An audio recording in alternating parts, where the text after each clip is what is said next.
नमस्कार, आप देख रहे हैं आपका अपना चैनल भिवानी हलचल और खबरों के संग में मैं हूं दृष्टि शर्मा। आइए सबसे पहले डालते हैं एक नजर आज की हेडलाइंस पर। भगवान जगन्नाथ की रथ यात्रा में उमड़ा भक्तों का सैलाब।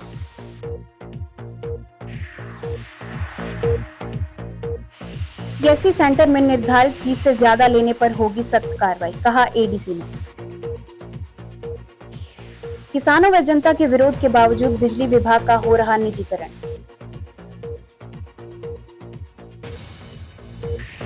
राजकीय मॉडल संस्कृति व पीएम श्री स्कूलों में 30 जून को होगी नियुक्ति की परीक्षा।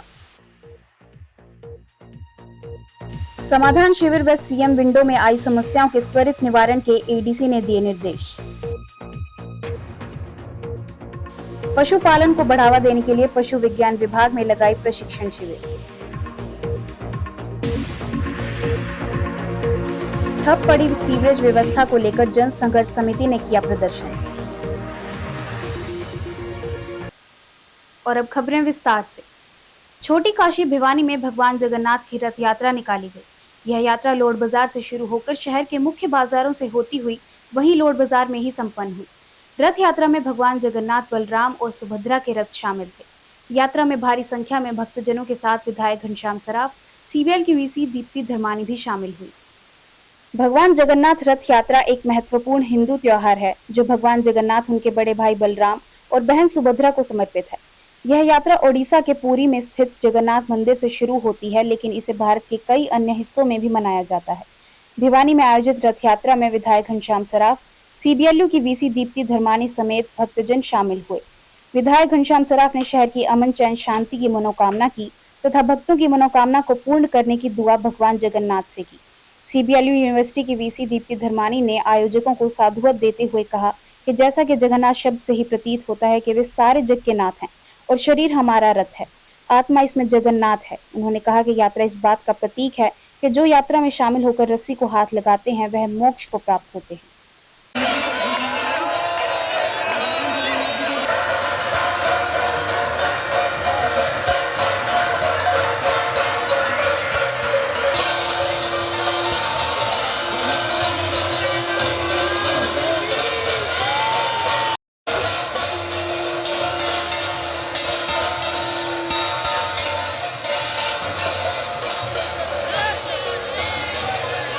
मैं ये कहना चाहता हूँ कि जैसे पुरी में एक यात्रा निकलती है जगन्नाथ जी की, और भिवानी में भी कई बार एक यात्रा भगवान जगन्नाथ के रूप में मनाई जा रही है। मैं जो आयोजक बंधु है और जो यहाँ भक्तजन है उन सबका स्वागत करता हूँ, और आने वाले समय में भगवान जगन्नाथ उनके मन की इच्छा पूर्ण करे, इसके लिए भगवान जगन्नाथ जी की यात्रा यहाँ से बड़े लोड चौकटा से बड़े हर्षोल्लास के साथ निकली है आज, और पूरे शहर के अंदर जा करके इस यात्रा के माध्यम से भगवान जगन्नाथ जी के दर्शन और एक धार्मिक जो भावना है हमारी भगवान के प्रति, उसके लिए ये यात्रा निकाली है। और उसमें सभी गणमान्य लोग, शहर के सभी धर्म से जुड़े हुए सभी भिवानी की जनता, सब लोगों ने बड़ा आशीर्वाद लिया है भगवान जगन्नाथ जी का, और सब लोग यात्रा के अंदर शामिल होने लग रहे हैं। और ये पूरे शहर के अंदर घूमने के पश्चात यहीं आकर इसका समापन होगा। भव्य उत्सव को आयोजित करने के लिए पूरे संपूर्ण आयोजक समिति को साधुवाद, धन्यवाद। जगन्नाथ यात्रा जगन्नाथ जी के संदर्भ में होती है। जगन्नाथ, जैसा कि स्वयं शब्द कहता है, जगन के नाथ स्वयं ब्रह्म विष्णु जो है वो इनमें पूजे जाते हैं। और रथ यात्रा अपने आप में बहुत बड़ा प्रतीक है। रथ जो है वो हमारा शरीर है और इसमें जो आत्मा है वो जगन्नाथ है।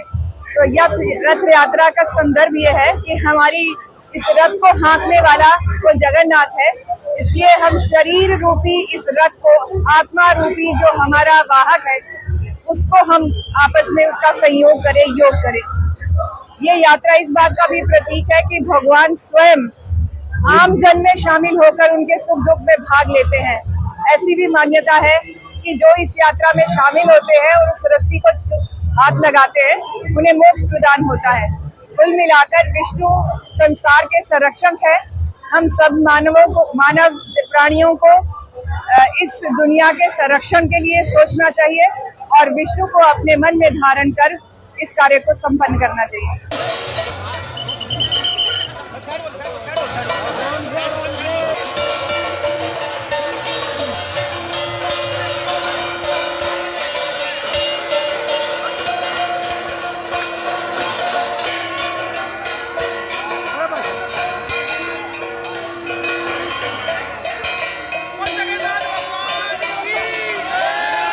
भगवान जगन्नाथ की यात्रा सौहार्द, प्रेम और दिल से लोगों की प्रेम आस्था के साथ 14 साल से कंटिन्यू निकल रही है और इससे दिन दोगुनी रात इसका प्रचार हो रहा है और लोग बाग इससे जुड़ रहे हैं।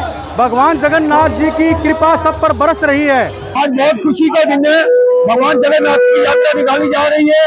मैं तो भगवान जगन्नाथ जी से प्रार्थना करूंगा हमारा पूरा भिवानी सुखी रहे, भिवानी पे कोई आपदा ना आए और हमारा देश सुखी रहे। एडीसी एवं जिला नागरिक संसाधन सूचना अधिकारी डॉक्टर मुनीश नागपाल ने सीएससी कीट व आधार के प्रबंधक को निर्देश दिए कि वे सीएससी सेंटरों का औचक निरीक्षण करें। इस दौरान सीएससी सेंटरों की कार्य प्रणाली को देखकर रेड लिस्ट भी सेंटर के बाहर चस्पा करवाएं ताकि नागरिकों से निर्धारित फीस से अधिक रुपया ना ले सके। उन्होंने निर्देश दिए कि कहा कि वर्तमान में शिक्षण संस्थानों में दाखिले की प्रक्रिया चल रही है, जिसके लिए परिवार पहचान पत्र सही होना जरूरी है। उन्होंने निर्देश दिए कि परिवार पहचान पत्र में आय सत्यापन और जाति सत्यापन का कार्य जल्द से जल्द पूरा करवाएं। एडीसी एवं जिला नागरिक संसाधन सूचना अधिकारी डॉक्टर मुनीश नागपाल ने स्वास्थ्य विभाग, महिला बाल विकास विभाग, कीट विभाग को निर्देश दिए कि वे वार्ड व गांव स्तर पर कर्मचारियों की ड्यूटी लगवाकर आधार संबंधित समस्याओं को शीघ्र निवारण करवाना सुनिश्चित करें। सभी संबंधित कर्मचारी मौके पर जाकर पूरी गहनता के साथ जांच करें और ईमानदारी व निष्ठापूर्ण कार्य करें। उन्होंने कहा कि सही जांच होने पर ही पात्र व्यक्तियों को योजनाओं का लाभ मिलेगा। उन्होंने निर्देश देते हुए कहा कि वर्तमान में शिक्षण संस्थानों में दाखिले की प्रक्रिया चल रही है, जिसके लिए परिवार पहचान पत्र सही होना जरूरी है। उन्होंने निर्देश दिए कि परिवार पहचान पत्र में आय सत्यापन और जाति सत्यापन का कार्य जल्द से जल्द पूरा करवाएं। लंबित आवेदनों को समयबद्ध तरीके से प्राथमिकता से करें। पीपीपी के जिला प्रबंधक सुमित कुमार व जिला आधार कोऑर्डिनेटर संजय कामरा ने एडीसी को जानकारी देते हुए बताया कि जिला में कुल 75 मशीन आधार कार्ड से संबंधित कार्य कर रही हैं।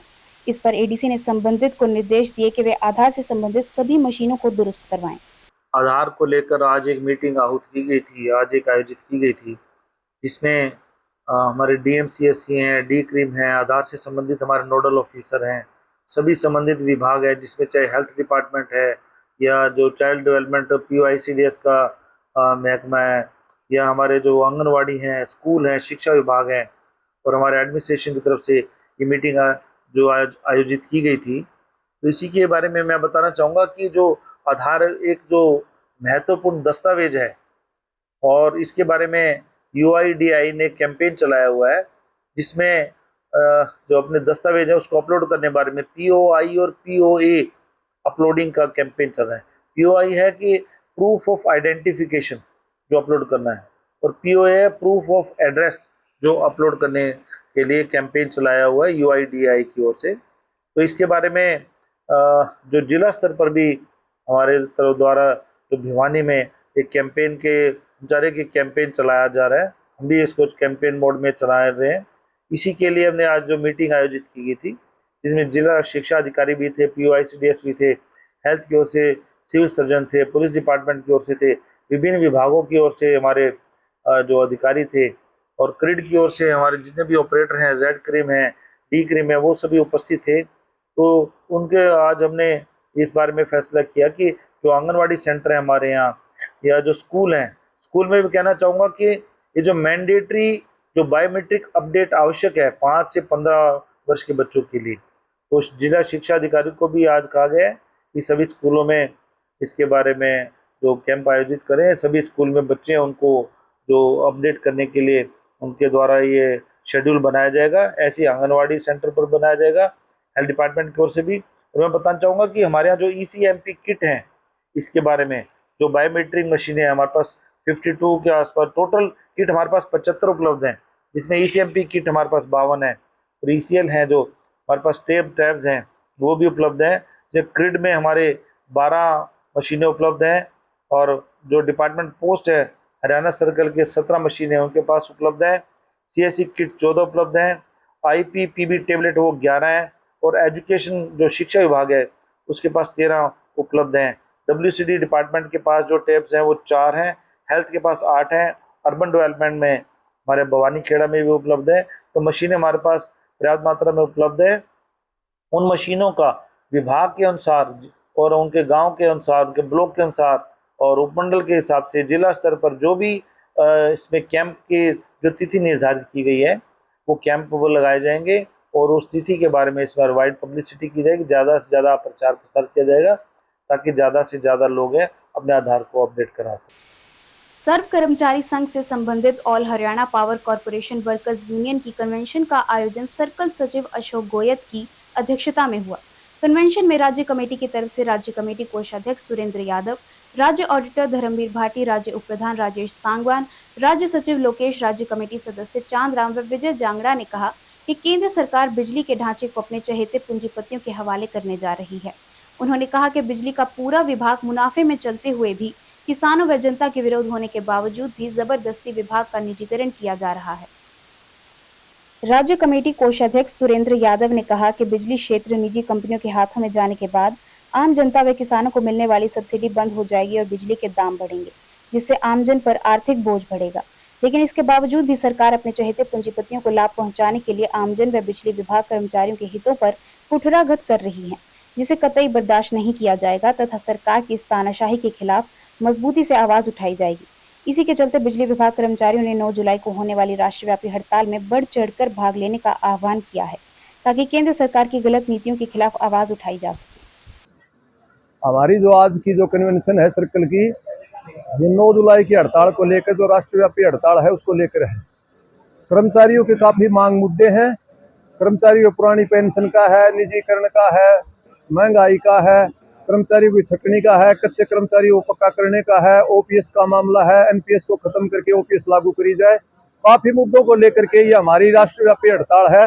जो 9 जुलाई की हड़ताल है उसको लेकर के ये कन्वेंशन सर्कल स्तर पर की गई है। और हमारा कर्मचारियों का कोई ऐसा शौक नहीं है। मजबूरन वश होकर के सरकार ने अपने अठधर्मिता अपनाते हुए कर्मचारियों की कोई मांग मुद्दों की बातें नहीं करती। आए दिन अचक्यारण बना दिया है कि हमारी मांग थी कच्चे कर्मचारियों को पक्का किया जाए, समान काम समान वेतन लागू किया जाए। इस तरह के जो मुद्दे थे कर्मचारियों उनके हट करके ठीक विपरीत सरकार ने ऐसा कुछ रोजगार निगम बना दिया है जिसमें पूरी उम्र ताउम्र कर्मचारी कच्चा रहेगा और ना के पक्के की कोई आशा है। पहले इस तरह की पॉलिसी थी, वो हम सरकार से ये गुजारिश करते हैं अगर 240 दिन में कर्मचारी पक्के हो जाए करते, इस तरह की पॉलिसी बनाई जाए, कर्मचारियों को पक्का रोजगार हो, स्थायी भर्तियां हो, महकमे का जो निजीकरण है वो बंद किया जाए। पूंजीपतियों के हाथ में सरकार इस महकमे को बेचना चाहती है, उसका पुरजोर विरोध कर रहे हैं हम साथी। हमारा कोई इस तरह का कोई टकराव नहीं है। हम सरकार से ये निवेदन करते हैं और सरकार से ये उम्मीद करते हैं कि इन महकमों को हमारे पूर्वजों ने खून पसीने से छीन लिया था, उस महकमे को जीवित रखा जाए, कर्मचारियों को रेगुलर वेतन भत्ते दिए जाए। सर्व कर्मचारी संघ का जिला सचिव, आज ये कन्वेंशन 9 तारीख की जो स्ट्राइक है राष्ट्रीय स्तर की उसको लेकर की गई है। और स्ट्राइक क्यों की गई है?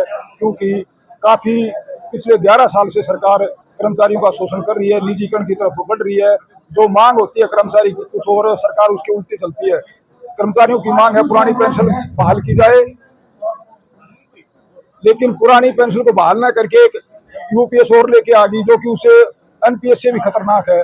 तो हमारी मांग है कि UPS को और इन अखंडों को छोड़ के सरकार पुरानी पेंशन को बहाल करे, कच्चे कर्मचारियों को पक्का करे, 8वां वेतन आयोग लागू करे और जो 2020 लेबर कोड बिल है उसको भी रद्द किया जाए और जो बिजली बिल संशोधन नियम अधिनियम 2020 है उसमें भी संशोधन किया जाए, क्योंकि कर्मचारियों पर और जनता पर बोझ बढ़ता जा रहा है। सुविधाएं दी नहीं जा रही, कर्मचारियों की भर्ती नहीं हो रही, कर्मचारियों पर जनता के और कर्मचारियों का टकराव करवा रही है सरकार जानबूझ के, क्योंकि एक कर्मचारी पर 5 कर्मचारियों का बोझ है। काम कर्मचारी ढंग से कर नहीं पाता और अपनी जान जोखिम में डाल के कर्मचारी काम कर रहा है, फिर भी सरकार उनकी कोई सुनवाई नहीं कर रही। पूंजीपतियों को के हवाले ये महकमे करने जा रही है। इनके विरोध के स्वरूप में ये 9 तारीख की हड़ताल है। फिर भी सरकार नहीं मानी तो सारा कर्मचारी रोडों पर होगा और सरकार को झुकने के लिए मजबूर करेंगे। हम तो ये चाहते हैं कि सरकार समय रहते चेत जाए और कर्मचारियों की बातों को मांगों को मान ले। ये केवल कर्मचारियों की मांग नहीं है, जनता की मांग है, जनता के हित की मांग है।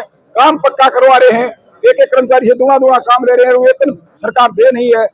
ठेके से भी ज्यादा खतरनाक एक और लेके आई है के कारण। इसी तरह शिक्षा के अंदर भी आज की जो कन्वेंशन है ये स्टेट के आह्वान पर 9 जुलाई की हड़ताल की तैयारियों को लेकर पूरे प्रदेश में की जा रही है। तमाम राज्य के नेताओं की ड्यूटियां लगी हुई हैं अलग अलग सर्कलों में, और हमारी यूनियन प्रत्येक कर्मचारी तक, सब डिवीजन स्तर तक जा रही है।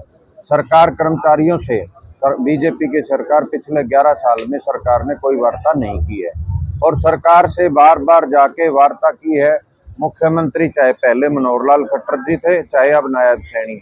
अभी भी हम नायब सैनी जी को भी हम अपने मांग पत्र जाके सौंप के आ चुके, लेकिन सरकार वार्ता करने को तैयार नहीं है। मजबूरीवश कर्मचारियों को आंदोलन की राह पकड़नी पड़ रही है इतनी जल्दी। और सरकार जो लेबर कोड एक्ट लेके आई है उसमें तो सरकार ने पूरा ख्याल पूंजीपतियों का रखा है, और मजदूर वर्ग और कर्मचारी वर्ग के ऊपर पूरी कैची चलाने का काम किया है। जो 44 कोड थे उनको केवल 4 कोड में बदल दिया गया है। उसको लेके है महकमों का निजीकरण किया जा रहा है, और बड़ी बड़ी जो ये संपत्तियां आम जनता की पैसे से खड़े किए थे बिजली के क्षेत्र, उसको पूंजीपतियों के हवाले किया जा रहा है। जैसे चंडीगढ़ 16,000 करोड़ की संपत्ति मात्र 870 करोड़ में जीडी गोयकना की कंपनी को दे दी। अब यूपी के अंदर भी यही हाल चला हुआ है। 211वां दिन आज यूपी का है, और उसके अंदर आंदोलन जारी है। और सरकार यूपी का इतना बड़ा क्षेत्र बिजली का बेचने को सरकार तैयार बैठी, और उसे बेचने पे आमदा है, और लोग आंदोलन कर रहे हैं। निदेशालय स्कूल शिक्षा हरियाणा की ओर से हरियाणा विद्यालय शिक्षा बोर्ड द्वारा राजकीय मॉडल संस्कृति एवं पीएम श्री स्कूलों में नियुक्ति के लिए शिक्षकों व प्राचार्यों के चयन हेतु लिखित परीक्षा 2025 का आयोजन 30 जून को दोपहर 2 बजे से सायं 3:30 बजे तक प्रशासनिक मंडल स्तर पर करवाया जाएगा। इस आशय की जानकारी देते हुए हरियाणा विद्यालय शिक्षा बोर्ड के सचिव डॉक्टर मुनीश नागपाल ने बताया कि यह परीक्षा 6 श्रेणियों के लिए आयोजित करवाई जाएगी। हरियाणा विद्यालय शिक्षा बोर्ड के सचिव डॉक्टर मुनीश नागपाल ने बताया कि यह परीक्षा HH की तर्ज पर OMR आधारित एवं पेन पेपर मोड में आयोजित करवाई जाएगी। सभी प्रश्न बहुवैकल्पिक होंगे व प्रत्येक प्रश्न के लिए दिए गए 4 विकल्पों में से किसी एक विकल्प का चयन करना होगा। प्रत्येक प्रश्न 1 अंक का होगा तथा कोई भी नेगेटिव मार्किंग नहीं होगी। इस परीक्षा में HTEC परीक्षा के स्तर पर प्रश्न भी शामिल होंगे। प्राइमरी हेड टीचर श्रेणी की परीक्षा 70 अंक की होगी तथा शेष सभी श्रेणियों की परीक्षा 60 अंक की होगी। इस परीक्षा से संबंधित श्रेणीवार परीक्षा कंटेंट एरिया की जानकारी शिक्षा बोर्ड की आधारित वेबसाइट व निदेशालय स्कूल शिक्षा हरियाणा पंचकुला की वेबसाइट पर उपलब्ध है। मैं बताना चाहूँगा कि पीएम श्री और मॉडल संस्कृति स्कूलों के अध्यापकों के चयन के लिए जो स्क्रीनिंग टेस्ट लिया जा रहा है, इसमें डायरेक्टर सेकेंडरी एजुकेशन की ओर से हमें जो निर्देश हैं और हमें कहा गया है ये परीक्षा आयोजित करने के लिए। इसमें बताना चाहूँगा कि 12,000 से अधिक जो अध्यापक हैं जो इस परीक्षा में स्क्रीनिंग टेस्ट में उपस्थित हो रहे हैं, ऑनलाइन जो उन द्वारा अप्लाई किया गया है, और इसमें 42 जो परीक्षा केंद्र बनाए गए हैं, और ये परीक्षा केंद्र कमिश्नरी के स्तर पर बनाए गए हैं। जैसे आपके जो परीक्षा केंद्र हैं आपके अम्बाला कमिश्नरी में है, फरीदाबाद जो कमिश्नरी हेडक्वार्टर पर, गुरुग्राम में, हिसार में, करनाल में, रोहतक में ये बनाए गए हैं। और ये जो परीक्षा जो आयोजित की जा रही है वो 6 श्रेणियों की परीक्षा आयोजित की जा रही है, 6 कैटेगरीज के लिए, जिसमें प्रिंसिपल हैं, प्रिंसिपल की कैटेगरी के लिए परीक्षा का आयोजन होगा स्क्रीनिंग का, पोस्ट ग्रेजुएट टीचर पीजीटी के लिए, हेडमास्टर के लिए, एलिमेंट्री स्कूल हेडमास्टर के लिए, टीजीटी के लिए, प्राइमरी हेड टीचर के लिए ये आयोजित की जा रही है। और मैं बताना चाहूँगा कि जो परीक्षा है वो HTET के तर्ज पर ये OMR बेस्ड होगी, और इसमें पेन पेपर मोड में ये आयोजित की जाएगी। इसमें जो मल्टीपल चॉइस क्वेश्चन होंगे, और हर एक क्वेश्चन के लिए 4 ऑप्शन दिए होंगे। उन 4 ऑप्शन में से किसी एक ऑप्शन का जो उनको चयन करना होगा, और हर एक क्वेश्चन 1 नंबर का होगा। एडीसी डॉक्टर मुनीश नागपाल की अध्यक्षता में समाधान शिविर व सीएम विंडो में आई शिकायतों की समीक्षा बैठक हुई। बैठक में एडीसी नागपाल ने अधिकारियों को निर्देश देते हुए कहा कि समाधान शिविर व सीएम विंडो में आई समस्याओं को निर्धारित समय में निपटाकर ATR पोर्टल पर जरूर अपडेट करें। एडीसी ने अधिकारियों को निर्देश देते हुए कहा कि समाधान शिविर व सीएम विंडो में आने वाली शिकायतों के त्वरित निवारण के लिए सभी विभाग गंभीरता से कार्य करें। एडीसी मुनीश नागपाल ने अधिकारियों को निर्देश देते हुए कहा कि समाधान शिविर व सीएम विंडो में आने वाली शिकायतों के त्वरित निवारण के लिए सभी विभाग गंभीरता से कार्य करें। उन्होंने कहा कि जिन विभागों की शिकायतें लंबित हैं उनको आगामी बैठक से पहले निपटाएं। उन्होंने सभी विभागाध्यक्षों को शिकायतों का निपटान पर पोर्टल पर अपडेट एवं उपायुक्त कार्यालय में रिपोर्ट प्रस्तुत करने के निर्देश दिए। बैठक के दौरान एडीसी ने वीसी के माध्यम से चंडीगढ़ मुख्यालय उच्च अधिकारियों को जिला की विस्तृत रिपोर्ट पेश करते हुए बताया कि जिला स्तर पर लगभग सभी समस्याओं का समाधान हर संभव निर्धारित समय अवधि में कर दिया जाता है। प्रत्येक शुक्रवार को राज्य स्तर पर मुख्यमंत्री कार्यालय द्वारा जो समाधान शिविर में जो शिकायतें प्राप्त हुई थी उनको रिव्यू किया जाता है, उसकी समीक्षा की जाती है कि कितनी शिकायतें प्राप्त हुई थी, जो जिला स्तर पर कितनी शिकायतों का निपटान किया गया और कितनी शिकायतें रिजेक्ट की गई, जो निपटान किया गया वो समुचित तौर पर उसका किया गया नहीं किया गया। इस बारे में मुख्यमंत्री कार्यालय की ओर से भी जो जिनकी शिकायतों का समाधान दर्शाया जाता है जिला स्तर पर, उन्हें मुख्यमंत्री कार्यालय द्वारा भी से फ़ोन करके पूछा जाता है कि क्या आप इससे संतुष्ट हैं या नहीं है। यदि वो संतुष्ट नहीं होते हैं तो उनको रीओपन किया जाता है। तो आज जो मुख्यमंत्री कार्यालय की ओर से अतिरिक्त मुख्य सचिव स्तर के अधिकारी हैं हमारे पंकज अग्रवाल सरून द्वारा आज जो ये रिव्यू में जो समीक्षा बैठक की गई, उसमें विभिन्न जिलों को निर्देश दिए गए, हमारे जिलों को भी निर्देश दिए उन्होंने कि जो पुरानी जो शिकायतें उनका निपटान है उसको युद्ध स्तर पर किया जाए और जल्दी से जल्दी इसका निपटान सुनिश्चित किया जाए। किसान व पशुपालकों की आय बढ़ाने के उद्देश्य से भिवानी के पशु विज्ञान केंद्र में लाला लाजपत राय पशु चिकित्सा एवं पशु विज्ञान विश्वविद्यालय द्वारा 7 दिवसीय डेयरी फार्मिंग प्रशिक्षण दिया गया। इस 7 दिवसीय प्रशिक्षण कार्यक्रम के दौरान अत्याधुनिक डेयरी फार्मिंग, पशु स्वास्थ्य प्रशिक्षण, दुग्ध उत्पादन बढ़ाने की वैज्ञानिक विधियों बारे जिले के चुनिंदा किसानों को यह प्रशिक्षण दिया गया। प्रशिक्षण कार्यक्रम के बारे में जानकारी देते हुए पशु विज्ञान केंद्र के प्रभारी डॉक्टर आनंद प्रकाश ने बताया कि डेयरी फार्मिंग के क्षेत्र में किसानों को आत्मनिर्भर बनाने सहित गोट फार्मिंग व सुअर फार्मिंग को लेकर समय समय पर लुआस द्वारा इन प्रशिक्षण शिविरों का आयोजन करवाया जाता है। पशु विज्ञान केंद्र के प्रभारी डॉक्टर आनंद प्रकाश ने बताया कि 7 दिवसीय प्रशिक्षण कार्यक्रम का लक्ष्य पशुपालकों को नवीनतम तकनीकों व वैज्ञानिक दृष्टिकोण के साथ कम लागत में अधिक उत्पादन प्राप्त करने के लिए किसानों को प्रशिक्षण देना था। इस कार्यक्रम में बताया गया कि पशुपालन के लिए साहिवाल, गिर, मुर्राह जैसी नस्लों का चयन के साथ ही कृत्रिम गर्माधान अपनाना चाहिए। पशुओं को आहार प्रबंधन की दिशा में यह बताया गया कि गर्मी के इस मौसम में पशुओं में पानी की कमी न होने दें। पशुओं को हरा चारा, तूरी, खल, बिंदोले के अलावा किसान पशुओं को प्रोटीन भी दाल के रूप में जरूर दें, तभी दूध उत्पादन से सही अनुपात में बढ़ पाएगा। इस कार्यक्रम में यह भी बताया गया कि इन दिनों मुहंखर व गलघोटू के रोग व फनेला रोग से निवारण के लिए पशुपालकों को पशुओं का टीकाकरण करवाना चाहिए, खूबीनाशक दवाओं का प्रयोग करना चाहिए। इसके साथ ही राष्ट्रीय गोकुल मिशन व पशुपालन विभाग द्वारा चलाई जा रही विभिन्न योजनाओं के तहत जो सब्सिडी उपलब्ध है उसका प्रयोग पशुओं की संख्या बढ़ाने में किसान कर सकते हैं। मेरा नाम कृष्ण चौधरी है और मैं हरियाणा के भिवाड़ी डिस्ट्रिक्ट से गोलागढ़ गांव से हूँ। और मैं यहाँ पे जो अपने देख रहे हो आप पीछे मेरे डेयरी फार्मिंग के ये 1 सप्ताह का जो प्रोग्राम चलाया जा रहा है हरियाणा सरकार के द्वारा, इसमें भाग लेने के लिए यहाँ पे उपस्थित हुआ। क्या क्या सीखा आपने सब यहाँ पर आने के बाद?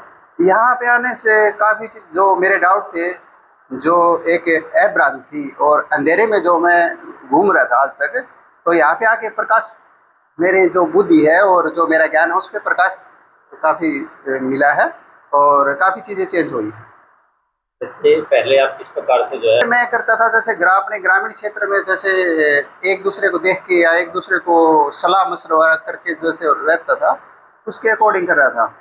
लेकिन यहाँ पे आके मैंने ये जो अपने सर है जो अमेरिका से डिग्रियाँ लेके आए हैं और उनके सानिध्य में मैंने काफ़ी कुछ सीखा है। मेरा नाम दशरथ है, मैं दिनोद गांव से बिलोंग करता हूं। यहाँ पे डेयरी फार्मिंग का प्रशिक्षण लेने के लिए आया। कितने दिन का प्रशिक्षण था? क्या क्या मुख्य रूप से आपने? ये 7 दिन का प्रशिक्षण था, 21 तारीख से लेकर 27 तारीख तक का। और इसमें भैंस, गाय, इनमें बीमारी, इनकी रोकथाम, काफ़ी चीज़ें हमारी दूर की गई हैं सर। क्या मुख्य क्या क्या समस्याएं आपको आती थी, जो अब लगता है आपको कि जो कुछ समस्या? मुख्य समस्या तो सर जानवरों में, गाय भैंस में लगभग थन से रिलेटेड ही होती है। एक थनैला रोग होता है, अगर उससे आपका जानवर बच जाता है तो मतलब बहुत प्रॉफिट है सर इसमें। ठीक है, तो ट्रेनिंग के काफ़ी फायदे आपको? हाँ, बहुत फायदा है सर। जो काफ़ी दिक्कत जो है फार्मर्स को भी आती है, पशुओं को भी आती है, तो उसकी भी ट्रेनिंग में जो एक सेशन दिया हुआ आपको। हाँ सर। तो क्या सीखा आपने, कितना फायदा आपको होगा उससे? सर जानवर को इंसान से ज़्यादा गर्मी लगती है, क्योंकि हमारे अंदर स्वेट ग्लैंड्स हैं जो भैंस के अंदर नहीं मिलते, उसको ज़्यादा गर्मी लगती है। तो इसलिए उसका प्रॉपर जो उसका सेट वगैरह है उसको प्रॉपर तरीके से बनाएं, थोड़ा ऊंचा रखें, गर्मी उसको कम लगेगी। उसमें फोगर सिस्टम लगवाएं, स्प्रिंकलर वगैरह लगवाएं, तो इससे बहुत काफ़ी हद तक आपको उसकी दूध में गिरावट कम मिलेगी, इतनी नहीं होगी और जानवरों के मुकाबले। पशु विज्ञान केंद्र लुआस का सेंटर है और यहाँ पे डेयरी की ट्रेनिंग, शिप गोट फार्मिंग की ट्रेनिंग और पिगरी की ट्रेनिंग चलाई जाती है। ये 7 दिन की ट्रेनिंग है, तीनों प्रकार की ट्रेनिंग 7 दिन की होती हैं और 500 रुपये फीस है। मिनिमम जो कैंडिडेट की रिक्वायरमेंट है 20 है, मैक्सिमम 50 है। तो इसमें एज की कोई बार नहीं है, आप जो भी इंटरेस्टेड है वो ट्रेनिंग कर सकते हैं। करंटली जो ट्रेनिंग हमने अभी ऑर्गेनाइज की है वो डेयरी की ट्रेनिंग है। इसमें जो दुधारू पशु हैं, गाय भैंस, उनकी ट्रेनिंग है। उसमें विभिन्न प्रकार के जो टॉपिक हैं उनके ऊपर फार्मर्स को ज्ञान दिया गया है। सर मुख्यतः टॉपिक क्या क्या रहते हैं, क्योंकि फार्मर्स को जानकारी नहीं होती पशु को पालना, क्योंकि पुराने समय के अंदर तो अगर पशु हुआ करता था, लेकिन अब जो हालात सर वो बदल चुके हैं, सिंगल परिवार हो चुके हैं, सिंगल फैमिलीज हो चुकी हैं, तो पशु जो आपकी सिंगल रखता है तो किस प्रकार से उनकी ट्रेनिंग होती है? एक बहुत अच्छा प्रश्न है आपका।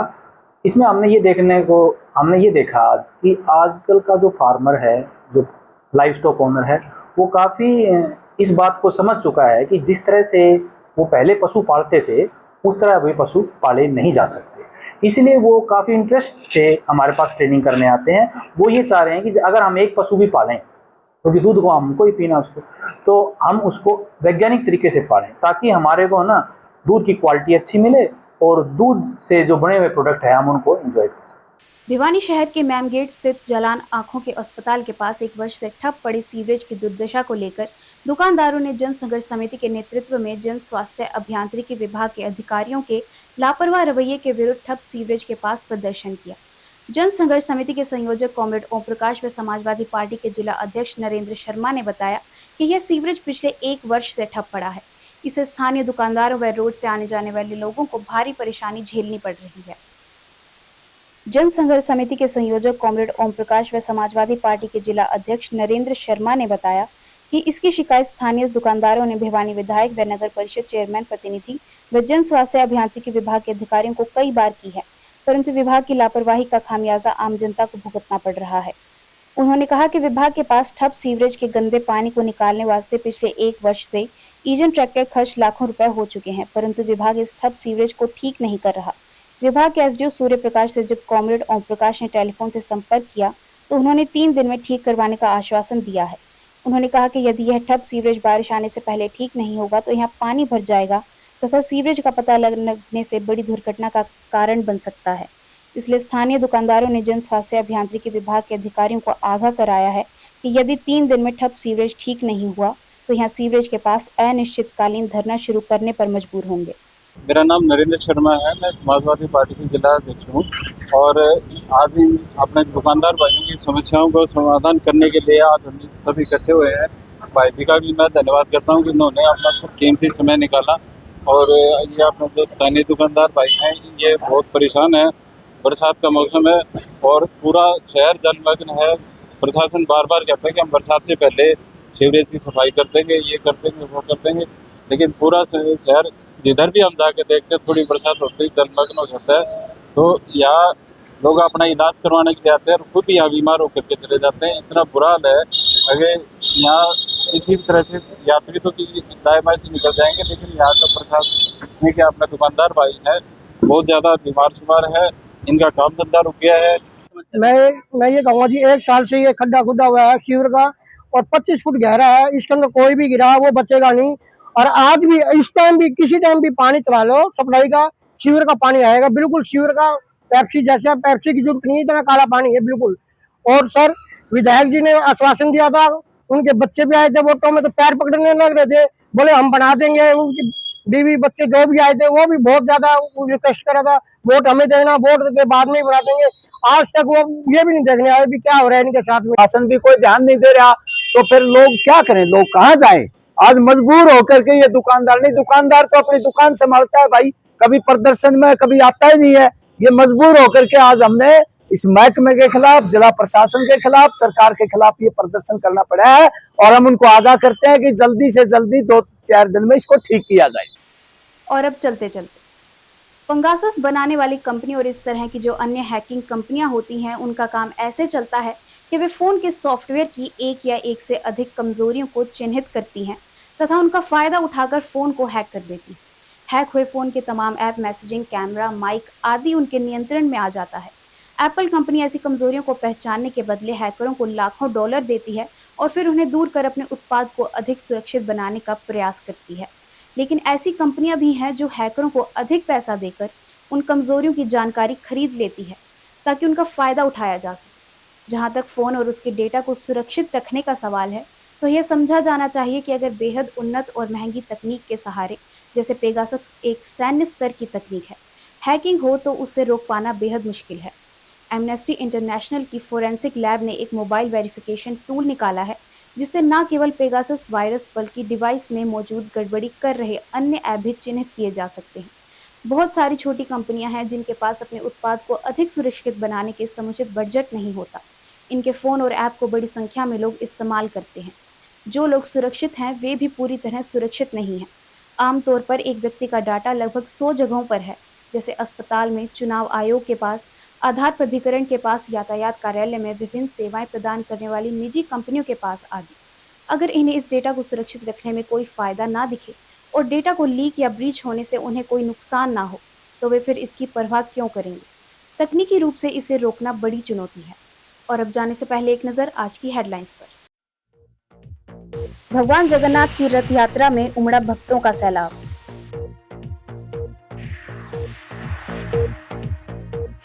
सीएससी सेंटर में निर्धारित फीस से ज्यादा लेने पर होगी सख्त कार्रवाई, कहा एडीसी ने। किसानों व जनता के विरोध के बावजूद बिजली विभाग का हो रहा निजीकरण।